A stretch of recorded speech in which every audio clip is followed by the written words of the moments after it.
தமிழ்நாட்டின் துணை முதலமைச்சர் அண்ணன் உதயநிதி ஸ்டாலின் அவர்களுக்கு மக்கள் ஜனநாயக முன்னேற்ற கழகம் சார்பில் நெஞ்சம் நிறைந்த நன்றிகளையும் வாழ்த்துக்களையும் தெரிவித்துக் கொள்கிறோம்.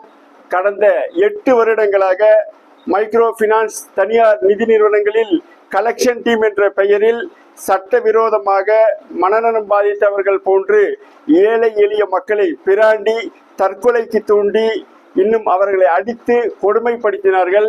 இதை எதிர்த்து சட்ட போராட்டத்தால் மக்கள் ஜனநாயக முன்னேற்ற கழகம் தமிழ்நாட்டின் அனைத்து அரசு துறைகளுக்கும் ஒவ்வொரு மாவட்டத்தின் காவல் கண்காணிப்பாளர், மாவட்ட ஆட்சியர்கள், மாநகர ஆணையர்கள், தமிழ்நாட்டினுடைய உள்துறை அமைச்சர், தமிழ்நாட்டினுடைய முதலமைச்சர், தமிழ்நாட்டினுடைய தலைமைச் செயலாளர், காவல்துறை தலைவர் உட்பட அனைவருக்கும் இத்தனை மனுக்களையும் அனுப்பினோம்.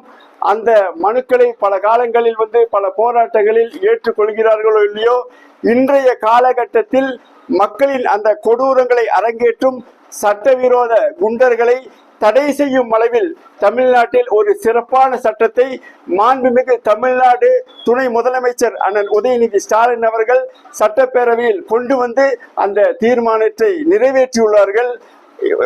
கடந்த காலங்களில் காவல்துறையில் புகார் அளிக்கும் போது எப்படி நடவடிக்கை எடுப்பது என்று கூட தெரியாமல் இருந்ததை மாற்றி இன்று வலுக்கட்டாயமாக மிரட்டினால் 3 வருடம் சிறை தண்டனை, அதுவும் பிணையில் வராத அளவிற்கு இருக்கும் என்று கடினமான தண்டனைகளோடு மக்களை காப்பாற்றியுள்ளார்கள். அதே போன்று இந்த செய்திகளை சட்டமன்றத்தில் நிறைவேற்றும் அளவிற்கு தமிழ்நாடு அரசின் கவனத்திற்கு கொண்டு சென்ற காவல்துறை நண்பர்கள், அதே போன்று காவல்துறையினுடைய உயர் அதிகாரிகள், உளவுத்துறை அண்ணன்கள், நுண்ணறிவு பிரிவினுடைய அண்ணன்கள், சிறப்பு புலனாய்வு பிரிவினுடைய அண்ணன்கள் மற்றும் அனைத்து பத்திரிகையாளர்களுக்கும் மக்கள் ஜனநாயக முன்னேற்ற கழகம் சார்பில் நெஞ்சம் நிறைந்த நன்றிகளை தெரிவித்துக் கொள்கிறோம்.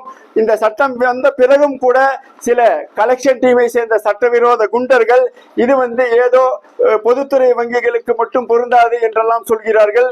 சட்டமன்றத்தில் மாண்புமிகு துணை முதலமைச்சர் அவர்கள் தெளிவாக சொல்லிவிட்டார்.